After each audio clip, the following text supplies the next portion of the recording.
গণ অভ্যুত্থানের পরে বাংলাদেশে নতুন দলের ঢেউ, রাজনীতির নতুন মোড়। বাংলাদেশের রাজনৈতিক অঙ্গনে নতুন রাজনৈতিক দলের উত্থান। গত ৮ মাসে ২০২৪ সালের জুলাই গণ অভ্যুত্থানের পর প্রায় ২ ডজন নতুন দল আত্মপ্রকাশ করেছে। সর্বশেষ গত শুক্রবার ঢাকার ইন্টারকন্টিনেন্টাল হোটেলে জনতা পার্টি বাংলাদেশ নামে একটি দলের আত্মপ্রকাশ ঘটে। এই দলের চেয়ারম্যান, চিত্রনায়ক ও নিরাপদ সড়ক চাই আন্দোলনের নেতা ইলিয়াস কাঞ্চন এবং মহাসচিব বিএনপির সাবেক ভাইস চেয়ারম্যান শওকত মাহমুদ। আজ শনিবার আরেকটি দল বাংলাদেশ নতুন ধারা জনতার পার্টি আত্মপ্রকাশ করতে যাচ্ছে, যার উদ্যোক্তাদের মধ্যে রয়েছেন এটিএম মমতাজুল করিম, মোহাম্মদ আব্দুল আহাদ নূর ও প্রমুখ।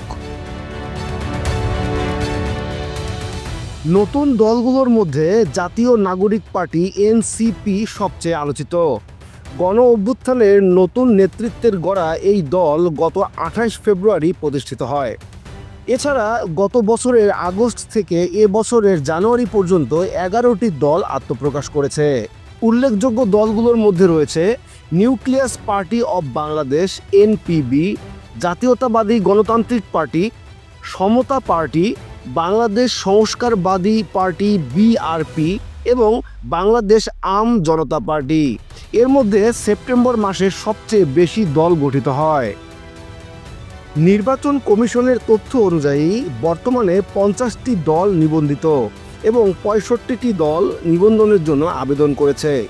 নতুন দলগুলোর মধ্যে অনেকের নাম যেমন বাংলাদেশ শান্তির দল বা দেশ বাঁচাও মানুষ বাঁচাও আন্দোলন সামাজিক মাধ্যমে আলোচনার জন্ম দিয়েছে।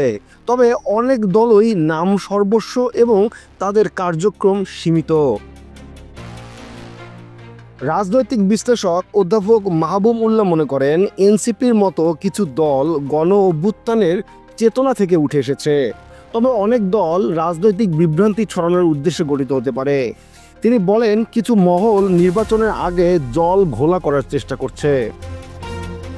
আগামী ত্রয়োদশ জাতীয় সংসদ নির্বাচনের আগে এই দলগুলো কিভাবে রাজনৈতিক সমীকরণে প্রভাব ফেলে তা নিয়ে জনমনে কৌতূহল রয়েছে।